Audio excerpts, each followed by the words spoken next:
Good afternoon, guys. So, mao din ang mga stock ni mama ng mga herbal o vitamins para pang tumas na guys. Ako na siya gipintahag palit kay tumakog Manila po ako siyang gipalitan upang tumas na rin niya mga vitamins o herbal capsule niya o mga haplas, mga vitamins o gatas. Si mama nag-uul na siya kay dako na po ko nagastos sa kwarta. Ama,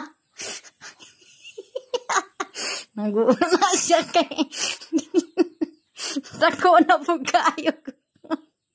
Nagastong kwarta ko, no? Nag-uul na siya. Tanaw na iya. Muna iya mga kuan guys. O sa pag-maabtik sa iyang kalawasan. Niya kay mga herbal na siya pang mga vitamins na siya guys. Haplas, gatas. Guulo si mama tanawa. Guulo na siya kay guulo siya sa kwarta kay dako na po. So, oras na.